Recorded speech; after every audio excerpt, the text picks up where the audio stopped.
其实，我们生活周遭中有很多东西都是有类似的道理。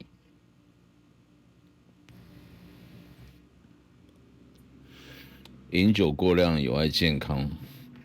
然后未成年禁止喝酒，当然未成年也不能够抽烟吼。但是我已经成年那么久了，这个是雪茄，我抽到一半，然后我突然想说可以录一个比较简短的节目，就是关于雪茄跟葡萄酒的关系填土之道有道理。海恩，我理想中的餐酒生活，我理想中的餐酒生活呢，除了餐酒人之外呢，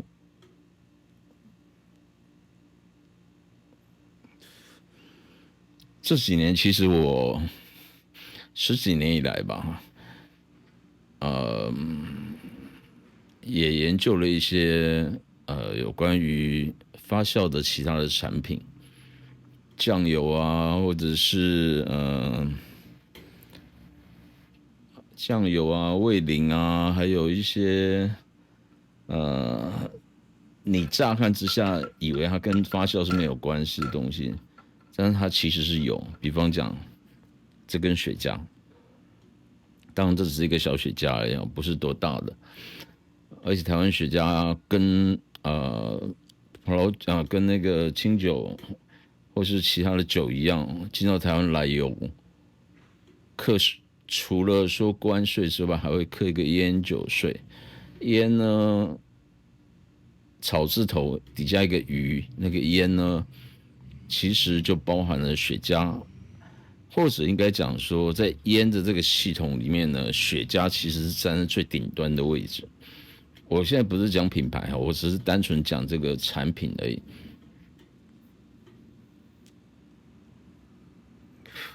可能很多朋友不知道说，台湾以前是一个不能讲产烟大国啦，就是说台湾的烟的制造还蛮有名的，至少对于国内的人来讲，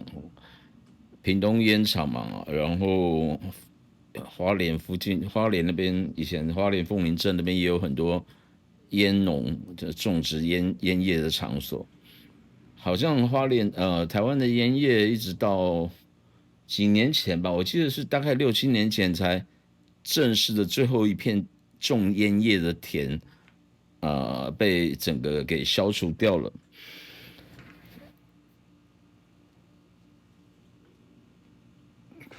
你注意，我在抽这雪茄的时候，我的烟并没有从鼻子里面出来，也没有进入我的喉咙里面，它纯粹就在嘴巴里面。因为雪茄是要这样抽的，如果你雪茄把它抽到鼻子里面，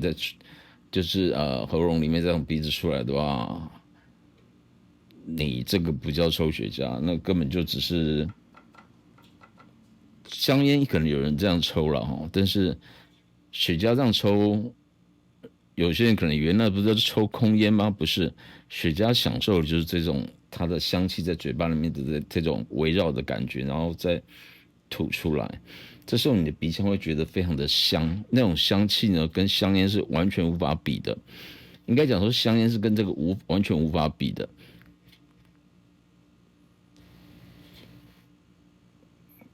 真正厉害的呢，一根雪茄呢，这么长的那种，大概它有分 size 哦，大概可以抽1个小时都没有问题，就是这样慢慢的抽。这时候如果有一杯葡萄酒或者一杯whisky 的话，刚刚好。所以有一阵子我们在吃饭的时候，我跟朋友们在吃饭的时候，几十年前了，吃到一半大型的餐厅，它有一些餐厅后面甚至会有雪茄室，就是让你可以抽雪茄的地方。我们吃到一半，因为那种餐厅都很正式，后面的主菜还没有上之前，因为前面已经喝了一些酒啊，然后吃了一些前菜什么的，然后就中间的差不多已经2个小时过了，然后中间我们就会跑到雪茄室里面去抽雪茄。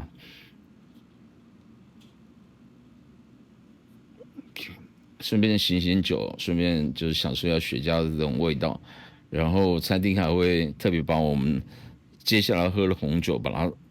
我们已经醒了，然后它倒出来之后，我就拿杯子把它摆在外面给我们，因为那个这种雪茄室通常都是它是对外的，就是它会有空气流通这样哈。然后我们就一面抽雪茄，一面喝红酒，很舒服，这样真的很舒服，因为感觉起来就是好像不能讲说一个中断，应该讲说它是一个延续，那个延续就是跟喝酒是一样的延续的道理。抽雪茄呢，其实如果说你很正常这样抽完一根的话，当然尼古丁对人不好，所以也是没事不要抽过量哦，适量可以。所以适量，像我一个月可能抽个2根，我觉得是 OK 的。因为抽完雪茄之后呢，如果是好的雪茄，抽完你会觉得有点晕晕的，那种晕呢跟喝酒的晕类似，但是它的来源是不同。抽雪茄的晕是因为尼古丁的关系，然后喝酒是因为酒精的关系。这麦克风好像离我太近了哈，因为我现在是用另外一种方式在拍摄哈。我简单介绍一下雪茄的原理哈。我为什么我会说它跟葡萄酒有点像，是因为呢，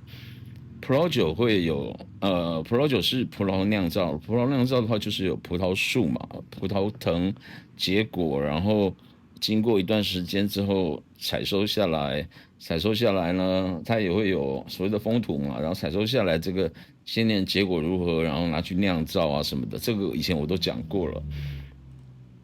那雪茄呢？其实雪茄也是一种酿造的结果，或者是我们把酿造把它改造，换一个名词来讲，就是发酵，发酵的结果。什么意思呢？如果你有看过那个雪茄，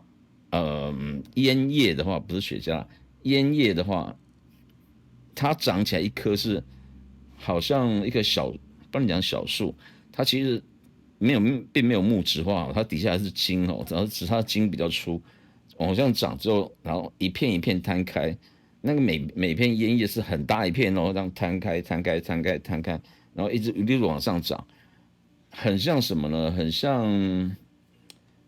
芥菜，我不知道各位有没有看过芥菜，就是会有一根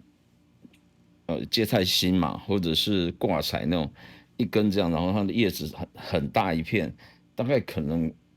十几20公分有吧，很大一片，然后从底下一片一片这样长，它并不是全部密集长在一起，它是一片长出来，这边长出一片，那边长出一片，然后有点对生的那种感觉，这样一路一直往上长。详细的那个雪茄的不烟叶的图片，各位可以上网去找哈。反正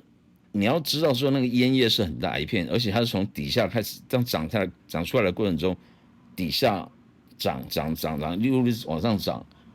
越上面的烟叶呢，就是越小，相对量比较小。中间的烟叶呢，就是应该讲比较适当哦。这样的讲法呢，其实隐然有一点点，就是说底下烟叶比较老，比较成熟，中间的烟叶是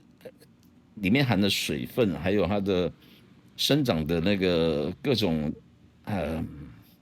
如果把雪茄当做是美味的东西的话呢，当然我讲美味不是拿来吃，就是说它该具备的东西呢，那个发展的最好，然后最上面是最年轻的。但是无论如何，他们都是需要阳光的照射哈，然后也是需要有很好的土壤去栽培，所以它跟风土也是有关，就是只是它长的并不是长所谓的果实出来，我们要的是它的叶子的部分。那上中下的叶子是不一样的，所以采收下来的时候呢，它会依照这个叶子的状况呢，他们会有专门的分辨的人，就好像采收葡萄一样，他会分辨。然后采收呢，烟叶呢，基本上是人去采收的。采收完了之后，这些烟叶它会先放在那个所谓的发酵室，那个不用想得太复杂，就是它只是一个房间哦，然后这个烟叶呢，它比如这个房间有4个角，它就会把同一批的烟叶，我讲同一批不是同一株哦，是同一批指的是比方下面的烟叶比较厚的烟叶，不是比较厚了，比较大片的烟叶这些呢，比较老的烟叶呢，放在一个地方，然后就是中间长的这些烟叶放在另外一个角落，然后比较上面烟叶可能就放在另外一个角落，然后烟叶既然是烟叶，其实你可以把它想象成就像树叶一样，只是它比较薄，或者是说我们腌那个菜一样，就是它把它一片一片叠起来，有一点有序，有一点无序，这样把它叠在一个角落里面。为什么呢？用一个比喻，就是有点像做堆肥一样，它把它堆在一起的时候呢，这时候呢，烟叶是酵母菌吗？这个部分我不是很确定，但是我们可以把它讲说，因为不是市面上，世界有很多可以分解的这种菌种，分解物质的菌种，然后就好像做堆肥一样，这个烟叶呢，它会定期会浇水，让它维持一定的湿润程度，然后你就可以感受到这个烟叶呢，开始像堆肥一样会产生热，堆肥会产生热嘛，这个我相信大家应该。就是你如果是理工科的更容易理解哦，因为它既然开始产生这种所谓的分解过程呢，发酵也是一种分解，自然而然就会产生热能出来，所以这个它有时候还要补充一点水分，就好像这过程就好像在呃，你用不同的葡萄在酿酒一样，有点像酿酒一样。它那个过程就是你把它想象成发酵哦，然后这个也会产生热，当然也会产生这个气体，二氧化碳啦，然后当然中间有水，因为你要洒水在上面，不能让烟叶干枯掉哈。那水的那个多寡呢，就是要看这个制造烟叶的厂商，他们对这个烟叶品质的拿捏，所以这个是很需要功夫的，这是第一个需要功夫的部分。那我不讲太细，就是说你别的房间可能也有不同的产区的烟叶哈，然后它也是这样去分。无论如何，你可以把它想象成有好几个房间，然后它这个烟叶就是按照它有先区分过的烟叶，然后让它各自去发酵，叠在一起发酵，像做堆肥一样。然后发酵到一个程度之后，有些烟叶甚至我记得可能要搞不好1年或2年的时间。所以雪茄的制作不是像香烟一样，香烟是把那些真正做雪茄的这些烟叶剩下的那些零碎的破碎的叶子啊，甚至梗啊，把它剁碎之后呢，干燥剁碎之后呢，用纸去卷成香烟，顶多再加上滤嘴。那这样子的烟呢，其实是做雪茄的杂碎剩下的东西，但是它抽起来也会有烟的味道，但是它没有经过什么发酵，顶多晒干而已。而且你在抽的时候过程中，你其实还有抽到那个纸的那个纸的东西，所以抽烟呢，它有吸收尼古丁之外呢，它还有吸收到一些那种焦炭的那些物质，对人体是比较不好的。那我没有讲说雪茄是好，就是对人体一定好，就好像我不会讲说酒对人体一定会很好，凡事要适量哦。我讲过了，适量这个适量呢，并没有标准，就像酒没有说你喝多久是适量，因为每个人体质不一样哦，你要自己去试验。雪茄抽一抽你就觉得有点晕哦，该停就要停了，不要勉强，因为雪茄抽的好处就是，因为这个雪茄已经很短，它本来这么长哦。我假定我只抽了这样子的话呢，剩下这么长的话，我也可以把它随时把这个前面的头剪掉，然后就把它放在保存的盒子里面。通常这种保存盒子会有一定的湿度，所以跟在保存酒差不多。那这样的呢，它一样，因为我刚刚讲的过程中，其实它就是雪茄就在演化嘛，就是在发酵嘛。你抽到一半之后，你就放进去，如果放到盒子里面，密封的盒子里面，里面如果放个湿的这个卫生纸啊，或是有一个湿性的那种物质布啊什么的，它会有一些水分还是会散发出来，会让这个剩下雪茄持续进行发酵。这一点就不用像说我们喝葡萄酒开完了之后，你会担心说啊。它的品质会往下降。有些雪茄这样抽完了之后，如果你把它抽了一半，把它剪掉，然后继续盒子里面继续发酵的话，我把这个过程称为发酵哈，它可能还会变化出不同的味道出来，甚至有果香的味道，甚至跟咖啡有一点点像，有时候会有一些像是莓果类的味道出来，很特殊。这就是葡萄酒，我认为不是葡萄酒，我认为雪茄搭配葡萄酒其实是一个很好的选择。当然，有些人要的是双重的刺激，他要抽雪茄，然后又要喝 whisky，因为雪茄抽一根雪茄，一个正常的雪茄大概，呃，这个很粗略的算法，大概相当于抽20根烟的尼古丁的那个数量，所以不要过头，该觉得头有点晕，该停止要停止。虽然说雪茄对人体伤害比较没有那么大，但是你可以把它当成像喝酒一样，那就是我刚刚讲过了，酒也不要过量，雪茄也不要过量啊。这是有些人他不是喝葡萄酒，他就是要喝 whisky 来抽雪茄，那也是可以。但是这个时候 whisky 的那个重量感，就是喝起来酒精浓度啊，在嘴巴的感觉会比雪茄还要强。虽然这样喝，你会觉得喝 whisky 为主，然后配上雪茄不错，的确也很好，我也蛮喜欢这样子的。可是那样子的话，会整个身体那种，你讲愉悦也对了哈。我在强调的时候，不鼓励喝酒和抽雪茄哈，不要过量。但你是成年人，你要控制自己的行为，毕竟这个东西都还可以贩卖，所以基本上都还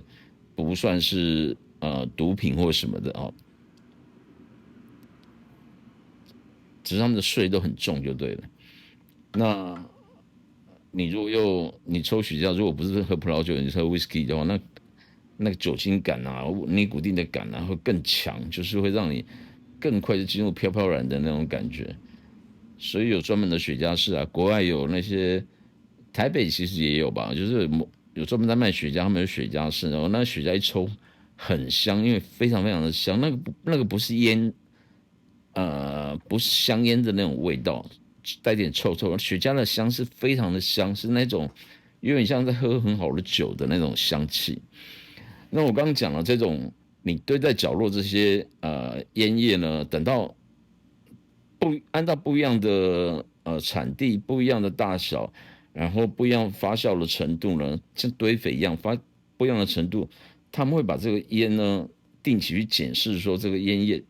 已经有点湿润了嘛，就是像堆肥一样，然后去检查了发酵状况。当他觉得这个香气是可以的时候呢，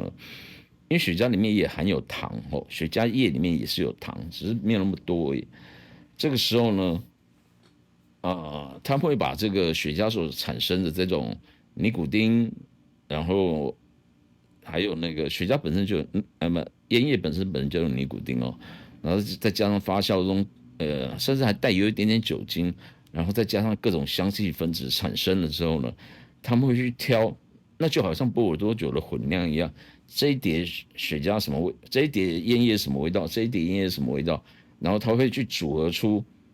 就是大片烟叶、小片烟叶、中片的烟叶这些各个区域的烟叶，然后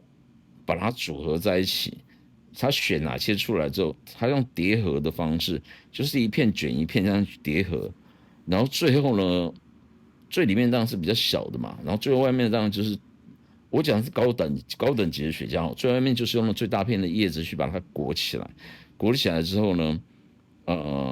它会有一个方法去固定住，不然的话就是加一个套环，就是加雪茄品牌上通常都有一个套环嘛，让这个雪茄呢固定住。这时候呢，再把这个东西呢，还要再放，已经卷好的东西还要把它收起来，让它再去发酵。因为这个时候就是等于混酿，让这些雪茄彼此之间呢，那个不一样的雪茄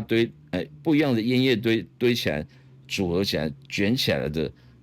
之后的这个产品呢，它会放一次让它去再做，我们讲说像陈年这样的效果，跟波尔多混酿酒有一点像。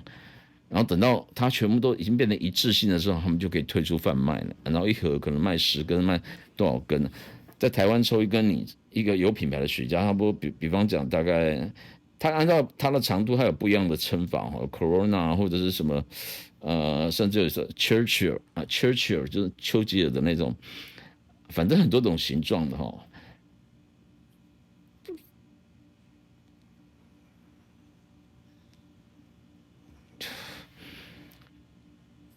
这时候呢，你要抽的时候就要把那个头剪掉，然后点火来抽，慢慢的抽。所以对我来讲，抽雪茄是有一点像在享受一瓶酒那种感觉，而且预计可能就是要抽1个小时这么久的时间。然后这个抽的过程中，你不会一直吸一直吸，像我刚刚讲，我里面一直吸嘛，所以火都快要熄掉了，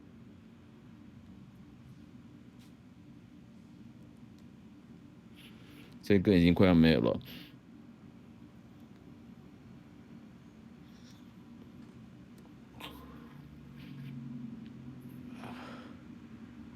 我在抽雪茄的时候，我就会听音乐，听古典音乐或听爵士乐，然后那段时间之内就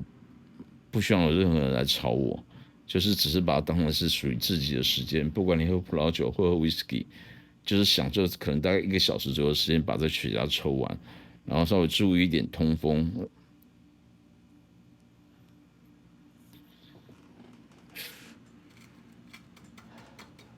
然后我讲过，雪茄就像葡萄酒一样，你可以分2次、3次再把它抽完都可以。那整个过程其实就有点像在喝葡萄酒一样，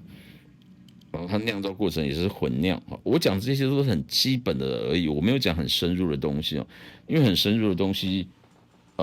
虽然我这个频道强调的是餐酒生活，但是雪茄我不会把它定位在烟，我会定位它就是雪茄 cigar 这样的一个产品，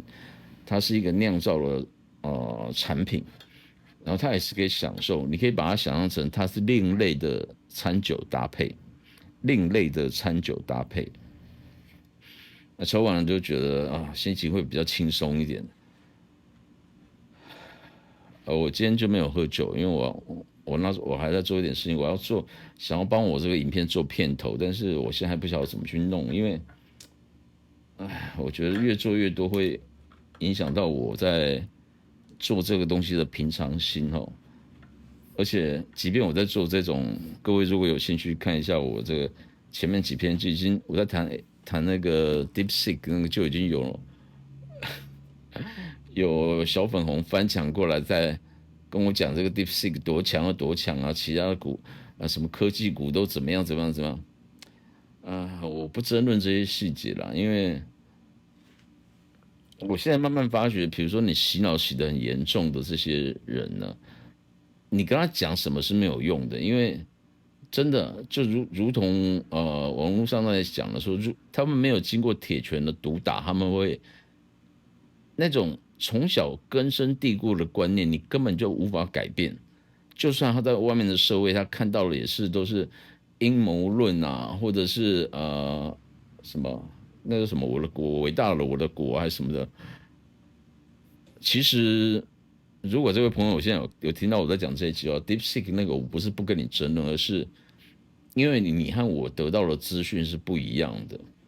那不一样的状况呢，是包含不是只有中文哦，不是只有简体或繁体中文的问题哦，是英文的资讯，或是其他国家的资讯，也不是只有美国。不要把所有东西都想象成什么万恶的美帝给的什么讯息，不是的。其实你看很多国家的这些反应，不要有一种心态会认为说所有的国家都只针对中国，中国其实没有那么伟大，真的，没有那么伟大。那自己的国家到哪一个程度呢？你当然你可以接受党或是你们国家的人的说法，这个我没有意见，因为那毕竟是你们他国事务嘛，就是你们自己内部宣传机器里面讲这些东西嘛。但是事实上，你还是要面对的，就是呃外面的世界。你就算你把它当成说谎好了，但是你去看看外面世界不同的管道得出来的讯息是怎么样，再来去判断说你心中想的到底是对还是不对。那我们也不要争论对错，就是说所谓的一个事实是要从各方面的资讯过来汇整之后，你的头脑上能够判断。我讲你的头脑判断，就是说你要先撇开一些呃人家教你的东西，而是学会独自我的判断，然后凡事要有逻辑。逻辑这种东西呢，不是只有学数学在有的，而是也有那种专门在讲逻辑的书，就是你去学到这些东西，你才能够去做正确的思考，甚至批判，然后去得出一个比较合理的结论。有些雪茄部分我讲的差不多了，反正无论如何，它就是一个各种雪茄。那雪茄种那个烟叶，它也会有，也会跟葡萄园一样，也会有什么要照射阳光的问题啊。然后比较底部的那个雪茄叶比较粗啊，不是比雪茄烟叶比较质地比较粗啊，但是它的味道可能比较浓啊，因为它是最早生出来的啊。然后那个烟叶之间彼此也要有空格，要能够照到太阳等等，那都跟种葡萄是很类似的道理哦。只是农产品一个是烟叶，一个是葡萄果一样的道理，然后都经过它比较像波尔多的混酿一样，然后它也有产地的区别。为什么古巴那边的雪茄品质比较好？因为他们种出来的那个烟叶品质比较好。另外就是我刚刚最后讲说混酿的过程中，你要用多少是用比较细嫩的烟叶发展那个发酵的结果，用比较中间的烟叶，然后最后用大的烟叶怎么去混合，这些过程基本上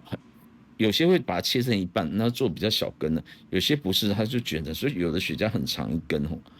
那种东西基本上呢，你又可以把它想象成类似像葡萄酒一样，正常瓶或 Magnum 的那种的，一定比375的 Half Bottle 那种的品质要好，或是比较可以耐久存。然后在久存的过程中会发展出更多的味道出来。雪茄也是一样，所以如果你有钱，最好是买比较正常大的雪茄。然后我讲过，你抽到一半之后，把那个胶的部分把它剪掉，剪多少你要看那个中间那个新的黑色的程度，然后再把它摆回到一个特殊的雪茄盒里面。真正的雪茄盒跟酒窖机一样，也是很贵哈。那因为它要控制温湿度哈。那它也有很多玩意儿啊，比方讲剪雪茄的刀子啊，或者是点那个烟啊，甚至抽雪茄的那个烟盒啊，它不是烟灰缸那种东西，你的雪茄那个放在上面那样的，很多种玩法了。那这个东西对我来讲，我比较把它归类在广义的餐酒搭配了，因为真的你喝酒再配雪茄，跟单纯的抽雪茄那两个乐趣不一样，那就好像我们单纯喝酒，或者是你餐酒搭配的乐趣也不一样。那当然还要再加上人。不过雪茄这种东西，我觉得比较像是一个人，如果你喝 whisky，比较像是一个人在吃喝的东西他的对话的对象呢，通常就是人自己，还有这个雪茄本身，然后这个还有音乐，好，独处的时间。然后在卷烟叶的这些人呢，他不是单纯在卷，那个都是师傅，因为他等于是在调配，就像那个在做混酿的那个酿酒师一样，他要选择今年这一碟的烟叶是什么味道，这一碟什么烟叶有什么味道，他要去选择需要的量，然后把它卷成一根并不是随便用都是一样这样抓，不是每年的状况会不一样，因为每年的生长状况也会不一样。讲到这里呢，差不多30分钟了。我今天主题就是在讲有关于这个，应该讲同属酿造类的东西了哈。雪茄其实跟香烟是完全不一样的，真的是完全不一样。单纯外面卷一层纸那个就已经不一样了。然后跟抽烟斗又不一样，抽烟斗就是比较介于香烟跟雪茄中间的东西，因为它也是要剪丝，就是把那烟叶比比较稍微刺激一点的烟叶呢，好的烟叶发酵哦，它还是一片完整的哦，只是它已经颜色变成棕色的，然后这个香气很重的，然后它会剪掉一些不必要的部分，然后去配合要去卷那个烟叶哈。把它卷成雪茄，然后那些梗啊或者剪掉的那些部分呢，再好一点，他就把它剪得更碎，然后把它拿来当做烟丝来贩卖。那个烟丝就是烟斗嘛，在抽嘛。那些有些烟斗还会加味啊，加各种调味等等的，就不是那么正统。那不然的话，就是在次之的，它就是剩下的东西会把它拿去卷成这个，用那个纸卷成香烟。哦，那香烟的话，基本上就更低等的东西了。那我还是要强调一句哦，因为这一集其实我怕搞不好不能播出啊，但是没有关系，反正我只是讲出，我现在讲这些都不是在推广，而只是在介绍说这些东西原来是怎么样。就好像你买了一本讲雪茄的书，它也会讲类似的东西出来。虽然我省略了很多步骤，但是我是用葡萄酒来做比拟，所以你可以用葡萄酒的角度去思考这个雪茄的酿造，然后种植、采收烟叶的种植、采收，然后分开酿造、混酿啊，或者把它所谓的混卷这样的东西，那都需要技术。弄好之后呢，也会随着像 Burgundy 一样，随着产地的不一样，那烟叶的品质也不一样。然后接下来就是发酵过程中那个发酵酿那个烟叶发酵的那些师傅呢，也会每个东西会看今年状况怎么样，甚至连这个房间内的通风什么都会影响到这个雪茄的产生，或者是说你也可以扯到一点日本酒的东西，就是说会让这个雪茄会让那个烟叶发酵变化的这些菌类，酵母菌啊或其他的菌类等等呢，其实它就有点像清酒那种所谓的藏内酵母一样，就是说这个房间呢，基本上呢，如果经过了十几年、20几年之后呢，它会自然会带有它独特的菌种的分布在这个房间里面。这个时候呢，那个东西就是很宝贵的一些这个场所就变得很宝贵了。所以说，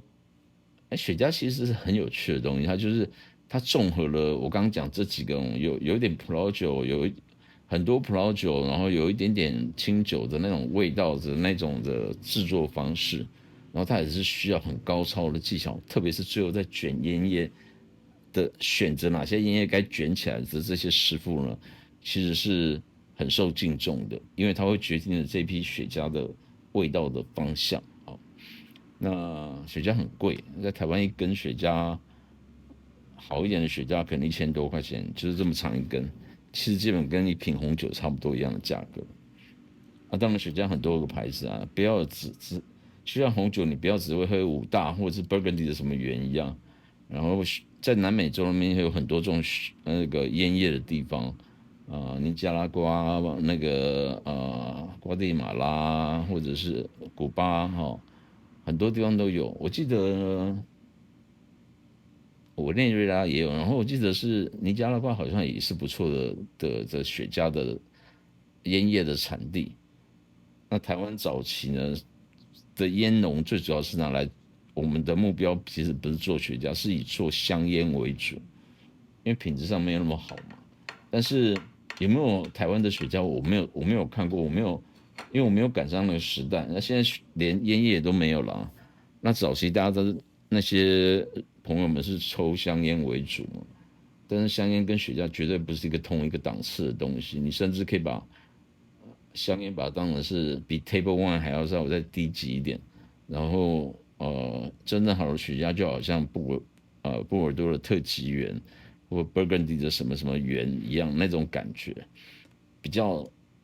价格是高很多。你看一根雪茄，它就可能就要1000多块钱了，那买一盒可能5、6千、6、7千、7、8千，超过1万多块钱就有。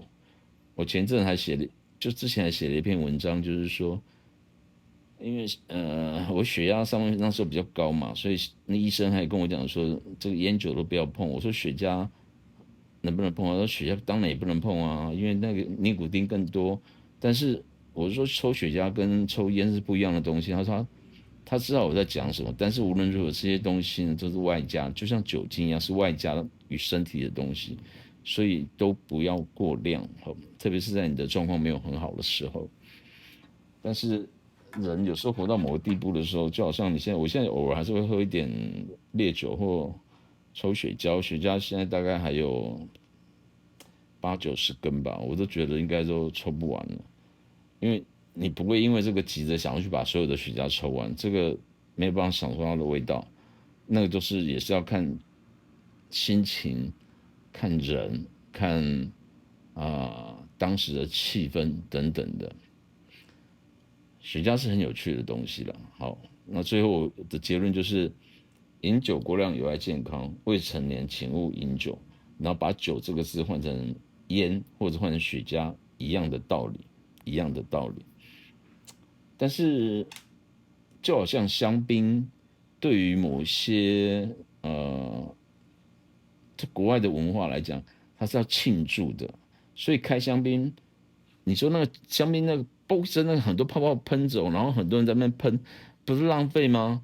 对，但是对他们来讲呢，这个香槟的意义不是只有在喝而已，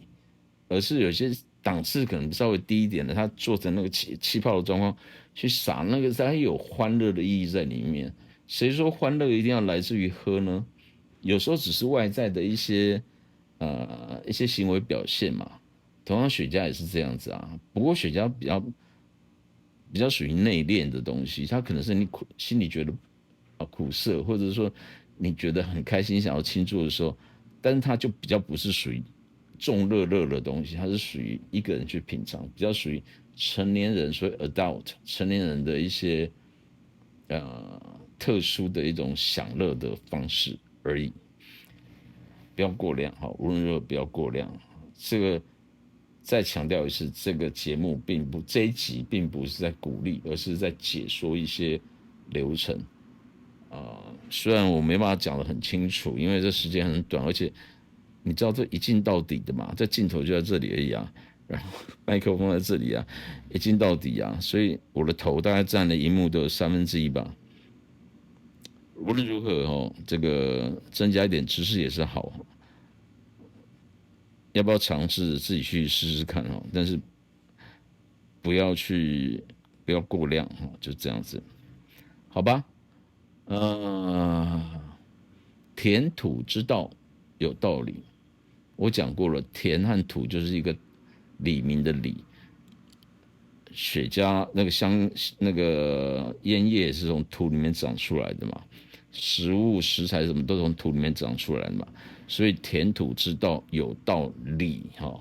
你可以把它讲理由的理或理明的理，我的意思就是说，我们所有东西都是有一个道理在里面的哈。不管你是怎么栽种啊，不管后面怎么去发酵，怎么去烹饪等等的，那其实它就是应该讲说这个人类的智慧慢慢的发展，然后学着去运用，怎么去栽种，怎么去做这个加工哦，这些道理都是有的可以相通的，有的是可以比较的哈。那填土之道有道理海恩我理想中的餐酒生活，餐酒生活，拜拜。